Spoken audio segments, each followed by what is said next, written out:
How do you get people back in? Is it just about price? I think it's about more than price, actually. I think you've got to have assortment, you've got to have a sense of excitement, you've got to have ambiance in the store. So I think really just focusing on price at the end of the day is really just a race to the bottom. To Joe Stiglitz's land of inequality, there are people at JCPenney that are never going to darken the door at Tiffany's. You're going to merchandise and market differently at JCPenney than at these other stores. What does Mr. Allman need to do today? So I think job number one is to really understand who that core customer is and to really know them intimately. As you said, the customer who's shopping at Tiffany's is not the customer who's shopping at JCPenney. So who is that customer? What do they do? How do they think? Who do they interact with? What is it that they're really looking for? Unless that's really understood at a very detailed level, the strategy is not going to work. Well, what's been clear is that JCPenney customers are bargain hunters and they like sales and they like promotions. How quickly can Mr. Allman turn this strategy around? Well, I think history would say that turning this around is not going to be easy. I mean, we've seen with the previous experience with the CEO that this was very, very difficult. So I don't know what he has in his back pocket. But well, this is critical then. Do they go back? Is it just simply Mike Allman turns the clock back 7, 8, 9, 10 years? Or is your world so disruptive that there's a new, even if you want to go to some semblance of back? Well, there's some element of that, but I think there are retailers that really get it. If you look at Target, I think gets it. I think Walmart gets it. I think Macy's has been doing very well. I think, of course, we look at Apple. One of the reasons Apple is so strong is because of their retail business. And because of Ron Johnson. Joe Stiglitz, where is the American consumer? Well, I think one of the things one has to take into account is that the consumer that is in the middle or the bottom has not been doing very well.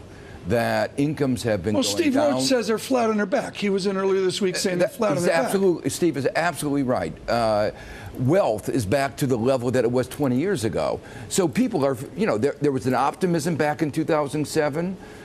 There isn't that optimism. Then how do you do this, David Bell? If we're in Joe Stiglitz's world, which Dr. Roach agrees with, how do you market to people other than value and price? Well, I think you have to really understand what they need, and if it's a price game, it's going to be very, very difficult. I need a new pair of blue jeans. And then talk about further pressures on the consumer, like, for instance, now they have to pay higher payroll taxes. That's right. In fact, real incomes, when you take that into account, are going another hit this year. Real wages have been stagnant. One of the people you talk about, customers, young customers coming in for the first time.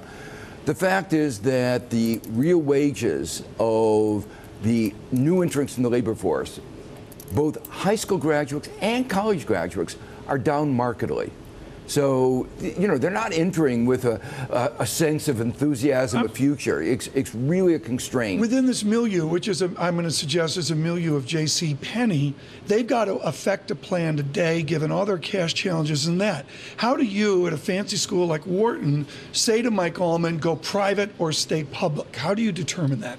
Well, I think, again, it all starts and ends with the customer. I'm kind of a marketing guy, so for me, I want to know, what is the value proposition that he plans to present to the customer, and how is that going to get people back into the stores? After all, most of what they're selling really is discretionary. I mean, I have a pair of blue jeans now. Do I need another pair next month or 2 months? I can defer most of the purchases. What is your best practices for Mr. Allman? What's his best practice today? So I think his best practice today is probably a value play. I mean, that's really been the heritage of JCPenney, but I think it has to be a value play that really encourages a core customer to come back. It's about building loyalty. It's about having an identity that's different from the other retailers that are out there. And who should he look to for inspiration? Should he look to Terry Lundgren of Macy's? I think you should look anywhere where there's been success in retail, absolutely. Macy's has been successful. Can I say one aspect that's going to make it more difficult is that a lot of these stores that we're selling to the, you might say, the bottom end, we're importing very cheap clothes, apparel from China. With the appreciation of the Chinese currency, real appreciation, something that we, the United States, was pushing for.